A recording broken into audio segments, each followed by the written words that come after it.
سے سوال یہ کیا گیا کیا تم کو ہے قبول علی ولی اللہ؟ میں نے کیا اقرار اور دل شاد ہوا تھا، ہونٹوں سے میرے بس یہی آتی تھی ایک صدا، اور آج بھی زبان کے ساتھ دل ہے بولتا ہے فخر مجھ کو، بس یہی میں ہوں تیرا شیعہ۔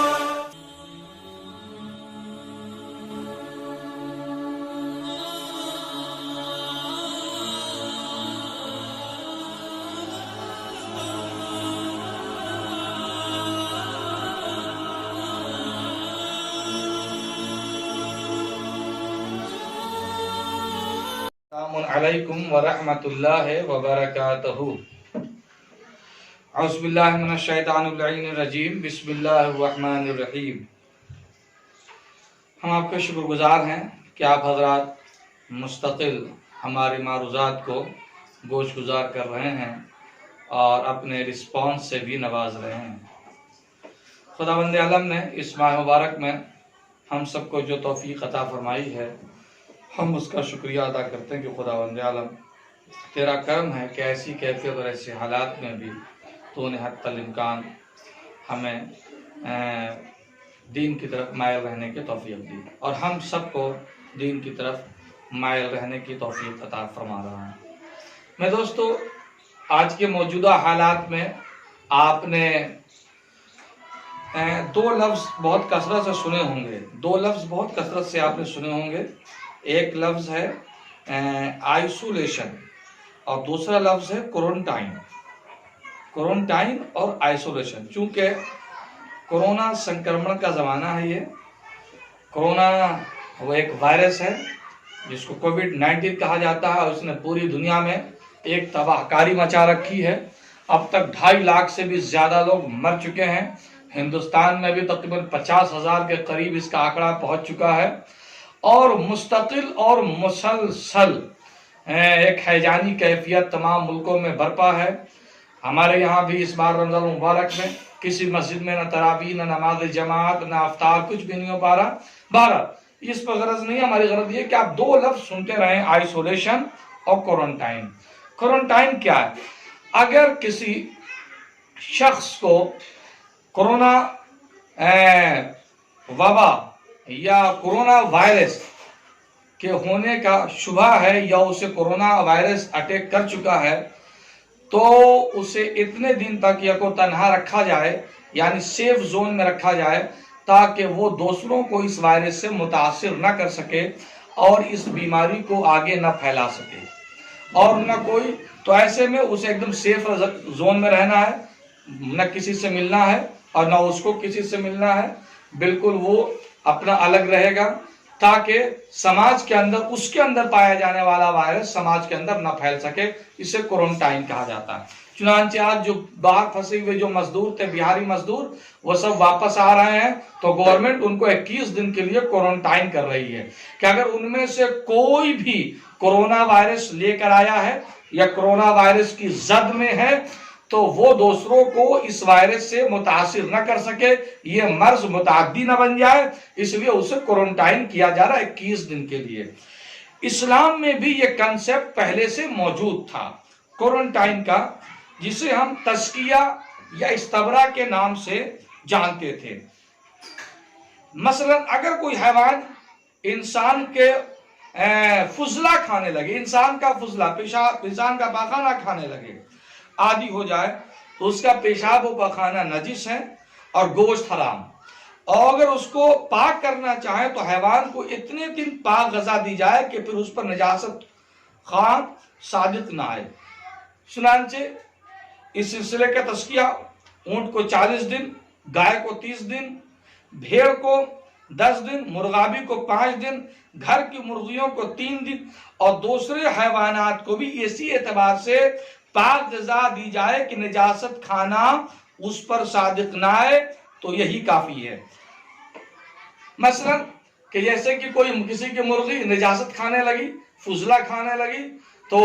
اب وہ نجس ہے، لہذا کیا کریں گے، اسے پہلے اسے دربے میں یا کسی ایسی جگہ پر اسے رکھ کر کے کنارے، اور مستقل 3 دن تک اسے پاک غذا دی جائے گی تاکہ اس کی گندگی باہر ہو جائے اور پاک چیز اس کی جگہ پر پرا جما لے، تب اس کے بعد وہ حلال ہو جاتی ہے اور وہ جائز ہو جاتی ہے، اس کی نجاست اور قباحت دور ہو جاتی ہے۔ اسی طریقے سے اعتکاف، رمضان المبارک میں مسجد میں اعتکاف کرنے کی بڑی فضیلت ہے، قرآن میں بھی اس کا ذکر ہوا ہے، اور طہر بیتی للطائفین والعاکفین والرکع السجود،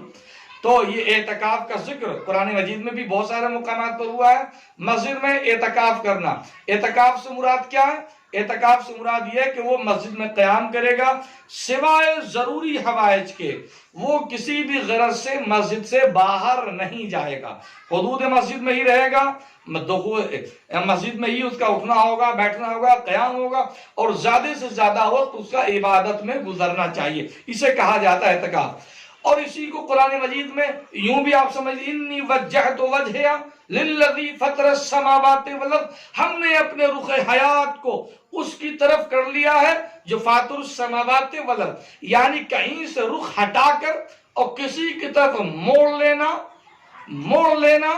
انی وجہت وجہیا للذی فطر السماوات والارض،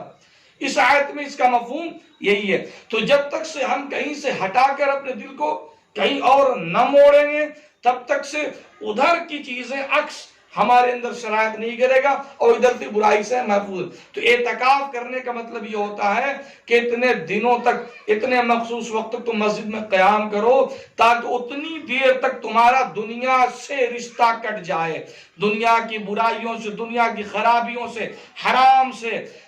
رشتہ تمہارا کٹ جائے، اور تم اللہ کے گھر میں بیٹھ کر اپنی روح کو بالیدہ کر لو، اور تمہاری روح کا رشتہ آسمان سے منسلک اور مربوط ہو جائے۔ اگر ایسا ہوا تو یقیناً وہ بیماری جو تمہارے اندر آ گئی تھی اس سے تم بھی محفوظ ہو جاؤ گے، اور اس بیماری سے جو دوسرے متاثر ہونے والے تمہارے ذریعے وہ بھی محفوظ رہ جائیں گے، تم بھی طاہر ہو جاؤ گے اور معاشرہ بھی طاہر ہو جائے گا۔ کوارنٹائن بس یہی ایک طریقہ ہے جرثومے کو، پھیلنے والی بیماریوں کو روکنے کا، کہ جس پہ بھی یہ وائرس کا اٹیک ہوا ہے اسے کچھ دنوں کے لیے سیف جگہ پر الگ کر کے رکھ دیا جائے تاکہ اس کا رابطہ ادھر سے ہٹ جائے جن کے متاثر ہونے کا خوف رہا ہو۔ لہذا میرے دوستوں، بالکل اسلام بھی یہی کہتا ہے کہ تم تزکیہ نفس کرو، یعنی ادھر سے رشتہ توڑ کر ادھر آ جاؤ تاکہ نہ تم بیمار پڑ سکو اور نہ تمہارے ذریعے سے کوئی بیمار پڑ سکے اور وائرس کہیں پھیل سکے۔ لہذا ہمارے پیغمبر کو جو بھیجا گیا ان میں سے ایک بڑا مقصد یہ تھا کہ آپ تزکیہ نفس کریں گے۔ یسبح للہ ما فی السماوات و ما فی الارض الملک القدوس العزیز الحکیم هو الذی بعث فی الامین رسولا منہم یتلو علیہم آیاتہ ویزکیہم یعلمہم الکتاب والحکمہ ان کانوا من قبل لفی ضلال۔ ہم نے یہ پیغمبر اس لیے مبعوث کیا ہے تاکہ وہ کتاب کی تعلیم دے گا اور تزکیہ نفس کرے گا اور آیتوں کی تلاوت کرے گا وغیرہ وغیرہ۔ تو اے میرے دوستوں،